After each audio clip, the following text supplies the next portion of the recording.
So this morning, we're talking a lot about heaven. Last week we talked about some not so fun things. We talked a lot about hell. This week is much more fun because heaven is a wonderful, beautiful place. And if we wouldn't mind turning down my microphone just a teeny bit, it sounds like it's a little loud.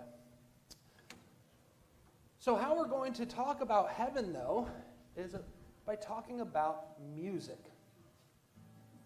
Who likes music here? Does anybody not like music?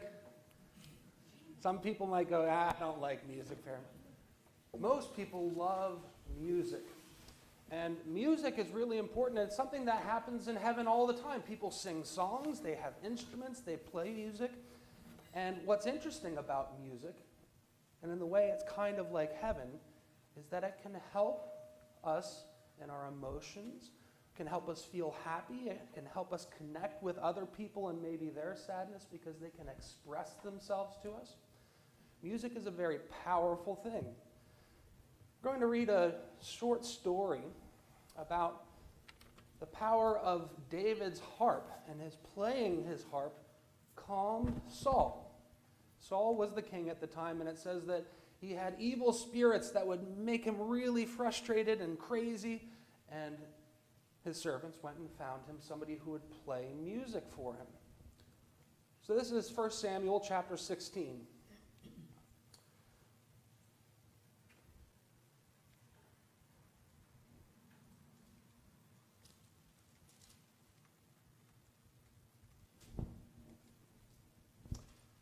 So it says, the Spirit of the Lord departed from Saul, and a distressing spirit from the Lord troubled him. And Saul's servants said to him, surely this distressing spirit from God is troubling you. Let our master now commend to your servants who are before you to seek out a man who is skillful at playing the harp. And it shall be that when he plays it with his hand, when this distressing spirit from God is upon you, you shall be well. So Paul said to his servants, provide me now with this man who can play well and bring him to me. Then one of the servants answered and said, look, I have seen the son of Jesse, the Bethlehemite, who is skillful in playing, a mighty man of valor, a man of war, prudent in speech, and a handsome person, and the Lord is with him. Therefore Saul sent messengers to Jesse and said, send me your son David, who is with the sheep. And Jesse took a donkey loaded with bread and a skin of wine and a young goat and sent them to his son David and sent him to Saul. So David came to Saul and stood before him, and he loved him greatly, and he became his armor bearer. Then Saul sent to Jesse, saying, please let David stand before me, for he has found favor in my sight. And so it was that whenever the Spirit of God was upon Saul, that David would take the harp and would play. He would play the harp with his hand. Then Saul would become refreshed and well, and the distressing spirit would depart from him. So Saul would go crazy because this spirit was really messing with him. He would get really depressed, really sad. He would feel bad. Have you ever been around one of your friends when they were really sad? What do you try to do when a friend is really sad? Help. Say, may I help you? That's a good thing, yeah, Julian? Yeah. Giving them a hug, a special treat, playing games with them. Those are great. Any other ideas? How would you help a friend who is sad? Any ideas? Yeah. Make them feel better? Yep. And one of the ways that people try to make each other feel better is with music. So in this case, David would play the harp. This is, of course, not a harp. This is a guitar, but it has similar strings. Now, if you were to come to your friend and say, I'm going to play you a song, and you went, do you think that'll help cheer them up? It might make them laugh a little bit. What if you wanted to play something really sweet and nice and lovely, you might want to play with Christmas music. We love Christmas music. We're almost allowed to play Christmas music. Now, if you were playing music with a harp and all you did was you could only play one note. Is this a good song? It's not a good song. You probably want to use other notes too. And so you actually have to use lots of fingers to play those different notes. So, sometimes when you put your fingers on, it sounds good. And sometimes it doesn't feel so good. So what does this have to do with heaven?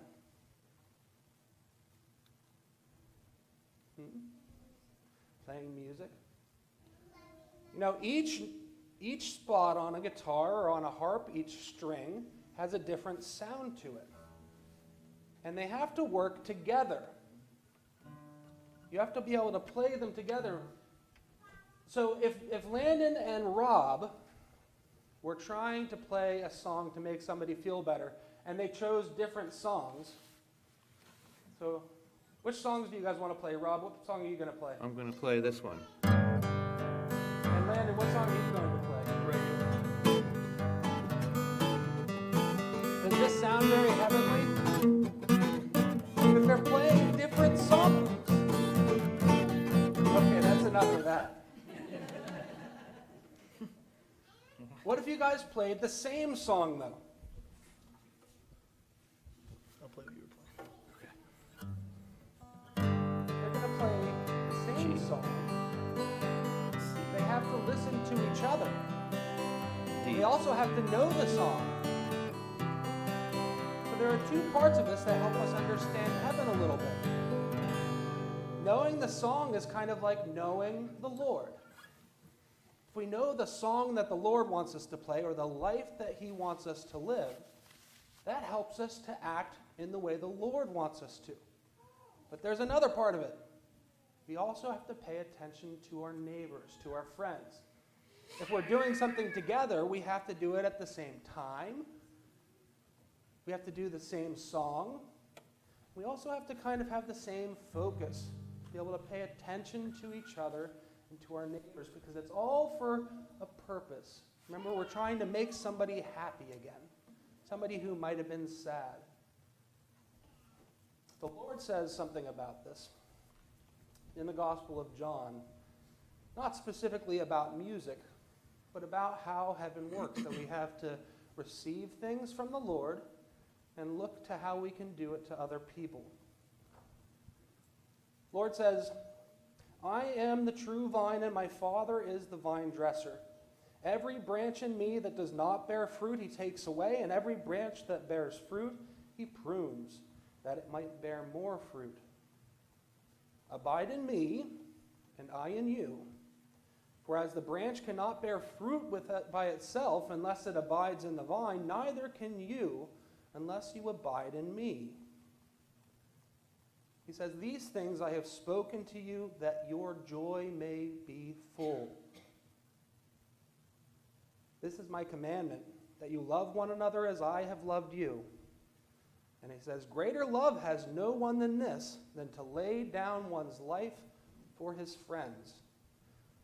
So you see here in this statement from the Lord, we have to receive everything that we've got, our ability to play a song or to cheer somebody up. All of that comes from the Lord, and that's where we receive it from. But then he says, greater love has no one than this, than to lay down your life for your friends. And what that means is by taking all the things in from the Lord and then giving them to your friends. And that's one of the things that music shows us, is that if we're doing it together, we have to harmonize. We have to cooperate with each other. And heaven is all about cooperating with the Lord, cooperating with our friends, and doing it for a very important purpose, to love other people. All right. How about we rise and we'll sing our next song, which is number 1043. Swing low, sweet chariot, coming for to carry me home. chariot coming for to carry me home. I looked over Jordan, and what did I see? Coming for to carry me home. A band of angels coming after me, coming for to carry me home. Swing low, sweet chariot, coming for to carry me home. Swing low, sweet chariot, coming for to carry me home. If you get there before I do, coming for to carry me home. Tell all my friends I'm a-coming too, coming for to carry me home. Swing low, sweet chariot, coming for to carry me home. Swing low, sweet chariot, coming for to carry me home. I'm sometimes up and sometimes down, Coming for to carry me home. but still my soul feels heavenly bound. Coming for to carry me home. Swing low, sweet chariot, coming for to carry me home. Swing low, sweet chariot, coming for to carry me home.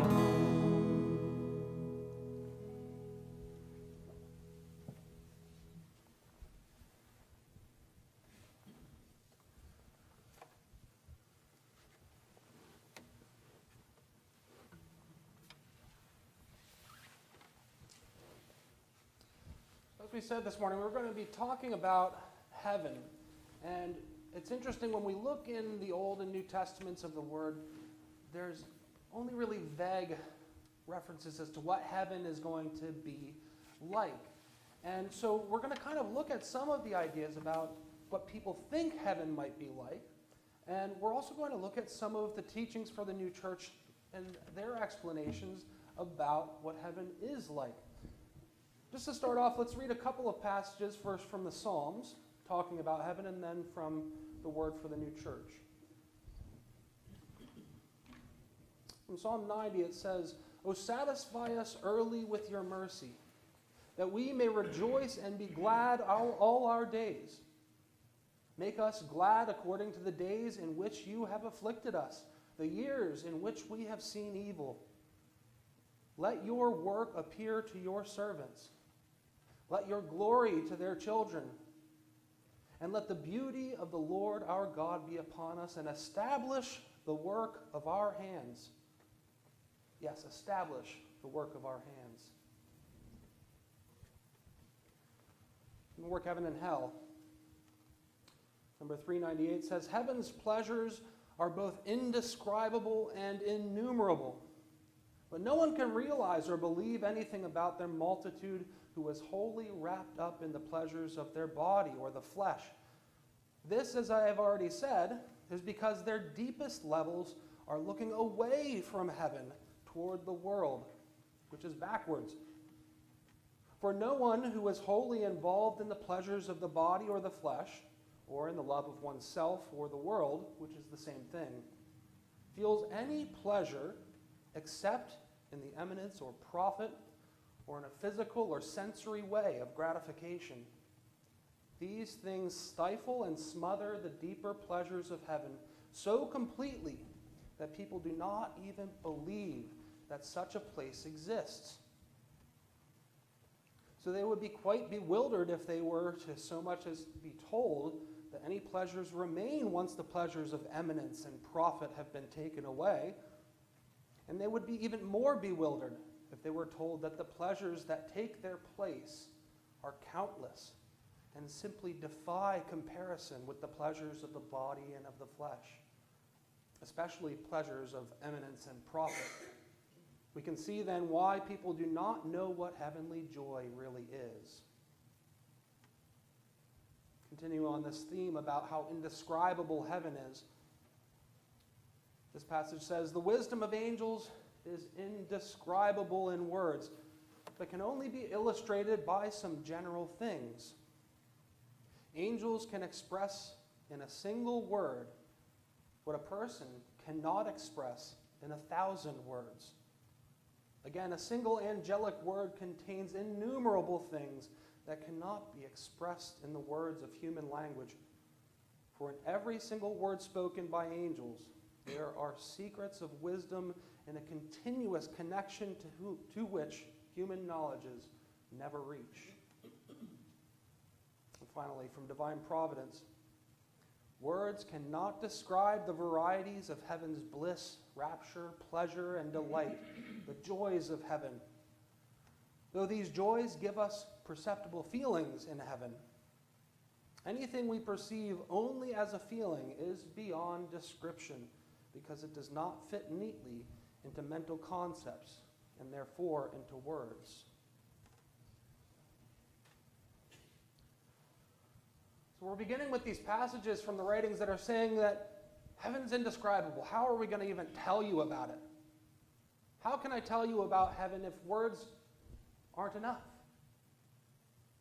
There are passages that talk about how in heaven there are colors that we've never seen before. They don't exist in this world. So how do you describe that? Do you say, well, it's kind of like green, but it's more beautiful and better than green?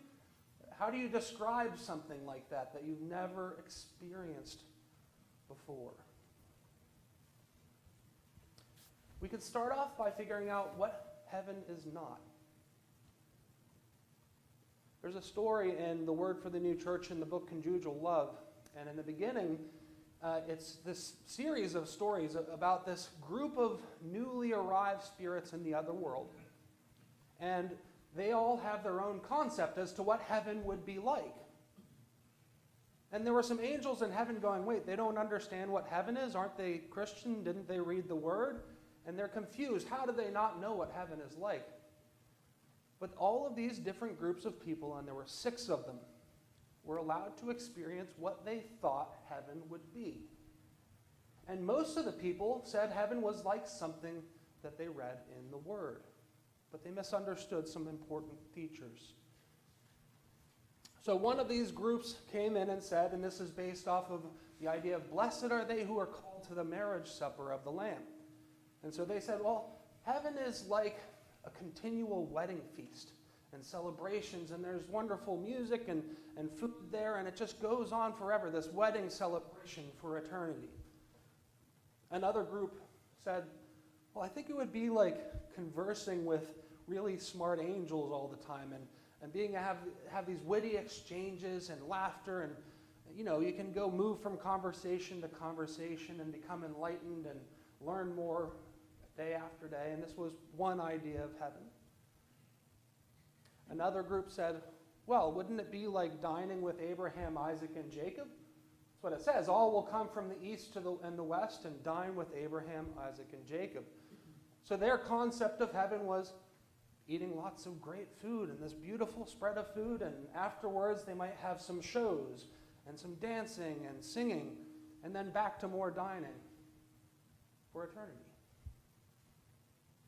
Another group said, it's an eternal springtime.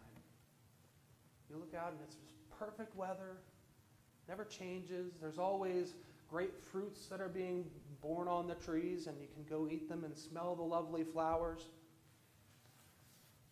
Another group thought, it's all about having possessions. When we get there, we'll be kings and princes to God, so we'll sit on our thrones, and we'll have these great, amazing houses built of gold and gems, and we'll have all the power and the wealth that we could ever imagine, all the possessions we could ever want.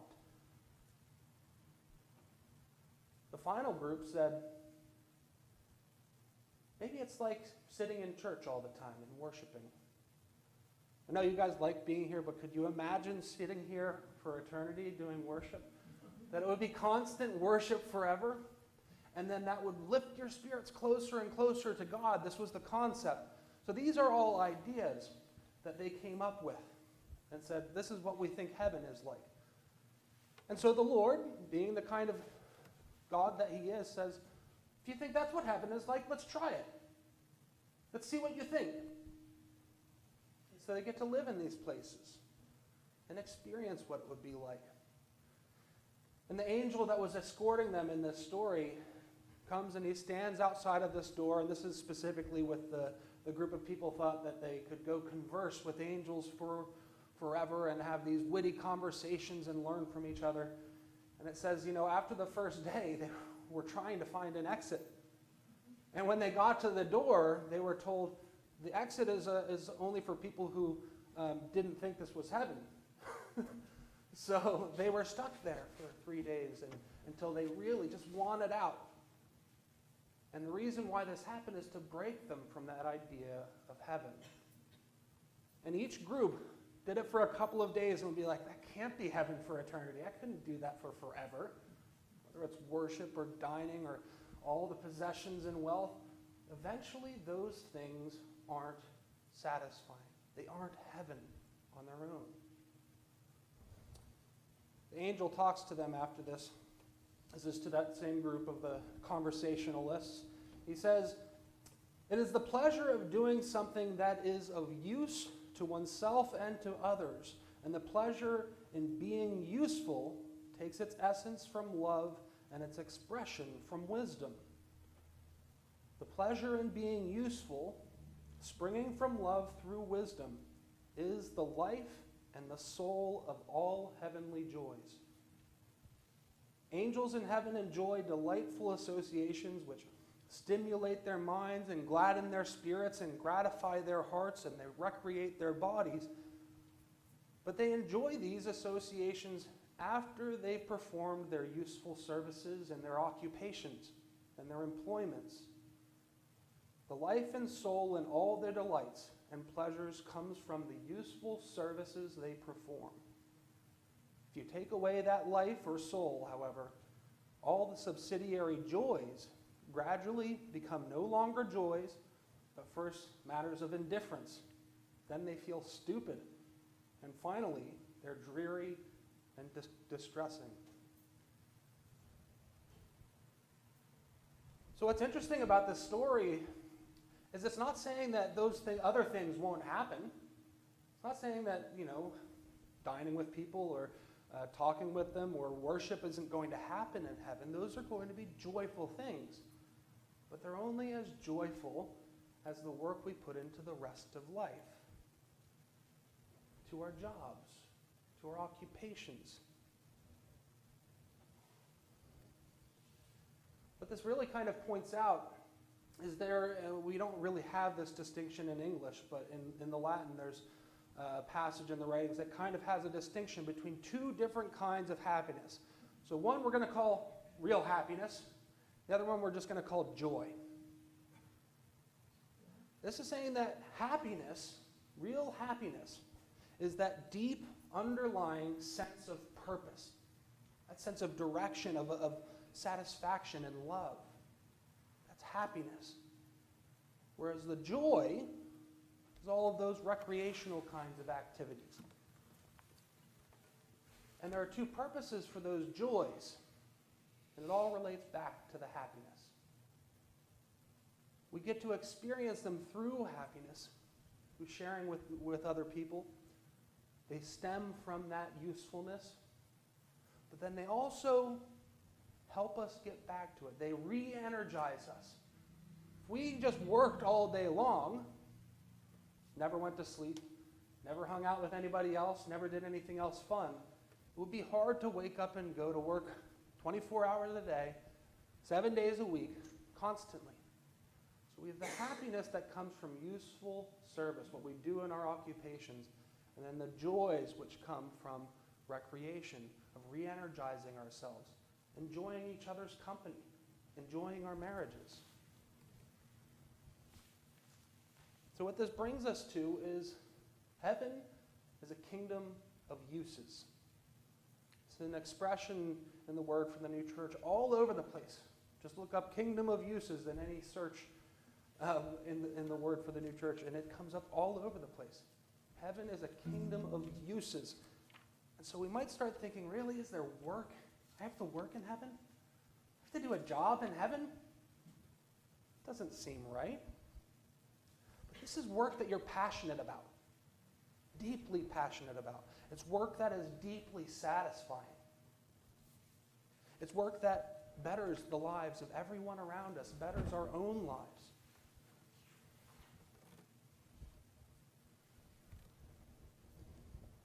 So if work is a big part of heaven, we might start to think, okay, what is a day in heaven like? Last week we looked at the process of a day in hell. We looked at morning, midday, evening, and night. We looked at how that morning was kind of the heat of their cupidities, of their lusts to do something wrong, and midday was the height of their insanity. Like, how am I going to do something this crazy? How am I going to make it work? And then the evening was when they started realizing that they're going to get punished for this. And that was anxiety. And the nighttime was the punishment and torture. Well, it's not heaven. Heaven is the exact opposite of this.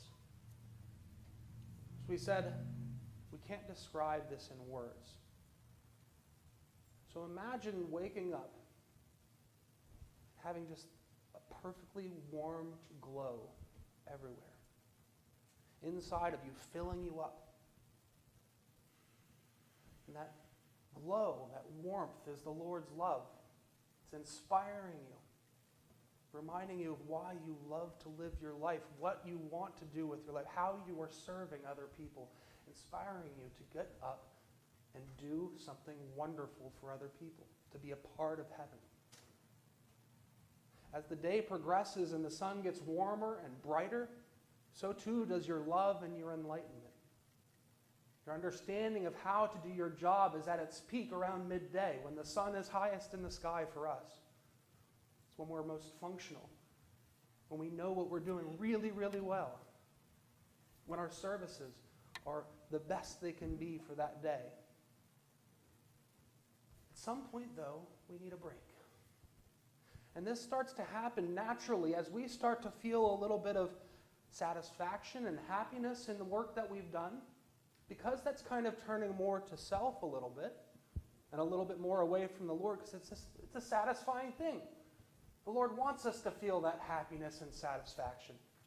So that kind of is like the sun kind of going down in the evening and the afternoon. And we go into a state of repose where we might want to enjoy time with family, to go eat a meal with somebody, to play sports. You know, our bodies here might be getting older, but in the other life, they're constantly advancing to the springtime of your life. So going and playing sports might be an option again. So the evening is this time of relaxation, of peace, of satisfaction in a job well done, enjoying each other's company. But over time, you start wanting to get back to work. Have you ever had that vacation that just is a little too long and you're really just ready to get back to work? It's kind of the feeling every single night, which is not really night in heaven, it's more like the twilight before dawn. You're itching to get up and go back to work. And that excitement brings the Lord's presence again, and his warmth fills us once again.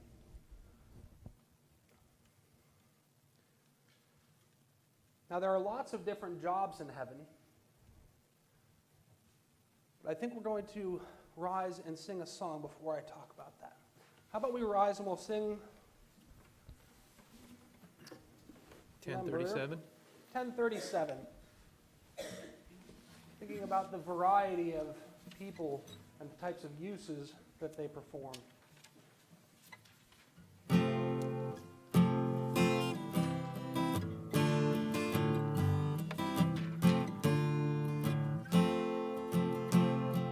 See all the stars in the heavens dance through the night with the moon. Everyone different, each one unique, created just like me and you. See all the birds in the forest, robins and sweet chickadees. Everyone different, each one unique, created just like you and me. Moment to moment and day by day, the magic of life is renewed. Choices we make teach the lessons of love if we offer our hearts to the truth.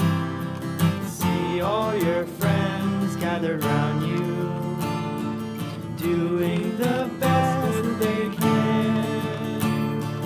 Everyone different, each one unique, all perfect parts of the plan. Everyone different, each one unique, all perfect parts of the plan. Please be seated.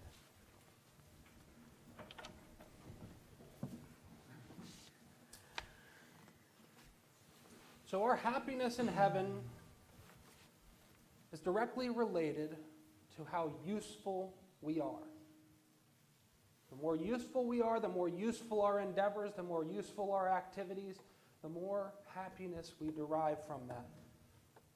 The Lord says in Arcana Celestia 4:54, angels through their uses become images of the Lord.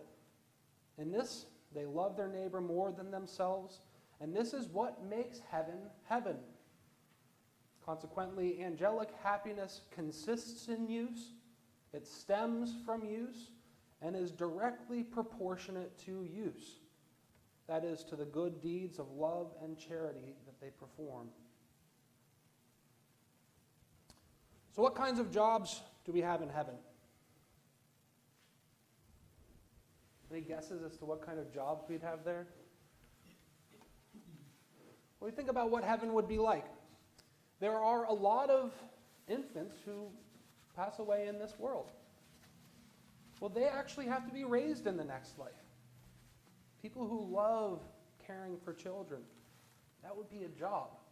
That would be your use, to go care for the infants that are being brought up in heaven.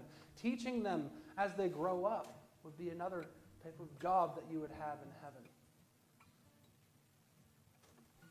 Another thing that you could do is, while people are arriving from this world into the next, we have tons of different religions in this world, tons of different ideas that people have about what heaven is like. And if they've lived good lives, they have to be instructed about what things are really like. And so there's jobs of teaching newly arrived people from many different backgrounds and religions about what heaven is all about. There are jobs that are protecting new spirits while they're in the other life. Not sure whether they're going to go to heaven or hell at this point, but there's a job of protecting those spirits, making sure that they aren't, tricked into something that they really wouldn't be a part of. In terms of the way that angels' jobs support people in this world, it's to care for them while they're going through temptation. They'll notice, well, that person's mind is kind of opening up to this door in hell. Are they going to let me close it? And as soon as we kind of let that happen in our own freedom, the angels are there to close doors to hell and open doors to heaven so that our minds can stay as much on track as we're willing to let them. Another fun job that is useful for us in this world is they protect us while we sleep. Isn't that a wonderful thought? Sometimes we have bad nightmares, but angels that are there to protect us while we sleep from any harm from happening from the hells. Now, you might notice that all these jobs have a theme. They're all related to how people progress into the next life and are awakened into heaven and enjoy heaven's life. The whole thing is about the Lord's goal, which is to raise everybody that's born bring them up into heaven as much as they're willing, and to make heaven as functional and useful and happy as possible. The writings tell us that there are more jobs in heaven than are even imaginable. Again, we go with those. It's unbelievable how many jobs there are. We've just listed a few here. But if we think about any single job, and let's go back to our discussion of music from this morning. Any job that there is in heaven, there's going to be connected jobs and uses. Landon or Rob, would one of you guys come over here and be a part of this? Thank you. So let's imagine that Landon, if you could be a musician in heaven, would that be an acceptable job? You're bringing joy to people. So Landon has his job of cheering people up, and we'll just wrap that around here. And so he does that with his guitar and with his voice. Well, he didn't make his guitar. I think, Rachel, you made that guitar. Somebody there has to make the guitar. And this is getting tangled, but we'll see if... And somebody had to make the strings for it. Maybe you made some strings. Do you like... And the amazing thing about the person who makes the strings is they know exactly the tone that Landon wants to get across in a specific song. So they know how to wind it just right.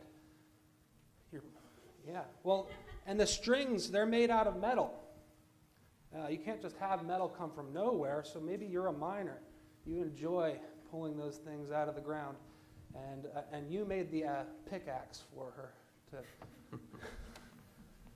Let's keep going here. What else? What other jobs are even related to this? We could keep going for a long period of time. Oftentimes strings come in boxes. You need strings, so you can hold that one. And you were the graphic designer who made the box. And all of this is associated in a way that each person that's involved is a part of the final use. You know, we're singing here in church today, and I don't even see him. Oh, he's back there. I would run back there, but somebody had to put the numbers up so that we could look up and say, what song are we singing? So we have ushers, and somebody made the board for the ushers and the numbers. And you see how every use in heaven has tons of little pieces that are all attached to it. And if we didn't have the person to make the guitar and make the strings or mine the metal or be the carpenter who cut the wood up, all of these little jobs go into that single thing, which is allowing this guy to play music, to bring joy to people. Let's add one more. Let's say you're not a songwriter. We need Rob to do that. Rob can write music. Here you go. The web of uses in heaven is what connects everybody together.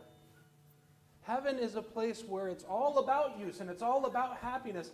And each person that's involved in the heavenly happiness that is his use and the joy that comes to everyone else from it, they all know, I'm a part of that. But they also know that everything that they have, all the joy that they're trying to give to other people, comes directly from the Lord. So Landon doesn't sit there and go, look at me. I'm an awesome guitarist and singer, and look at all the happiness I bring. No, he doesn't think that way in heaven.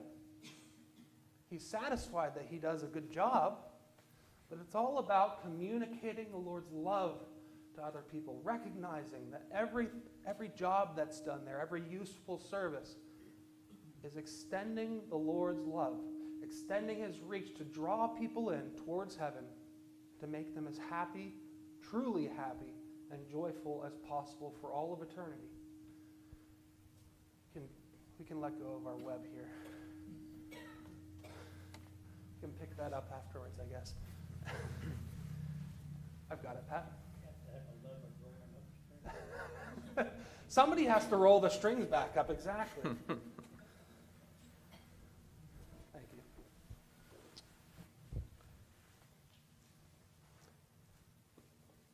So to close our service this morning, first thing I'd like to say is we don't have to wait. People think of heaven as being somewhere else, somewhere high above us, out there, somewhere we're going to. But this is something we can start experiencing now. The more that we start looking at what am I doing that's useful for the Lord and to other people, this is when the Lord bestows happiness upon us. We feel the heavenly joy that comes with it. True Christian Religion number 69 says that every person, as long as he lives in the world, treads a path midway between heaven and hell. He's in equilibrium. That is, he has the free will to look up to God or look down to hell. If he looks up to God, he acknowledges that all wisdom comes from God, and his Spirit is really present among the angels in heaven.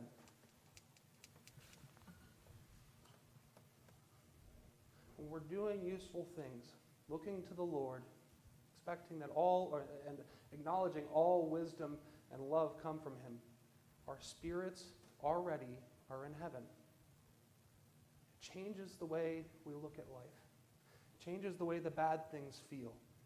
It lifts our spirits. It brings us true happiness. We don't have to wait for heaven to come to us after we die. The kingdom of heaven is within you. It's within you, and we are present in heaven when we're doing useful services. Please rise. We'll sing our next hymn.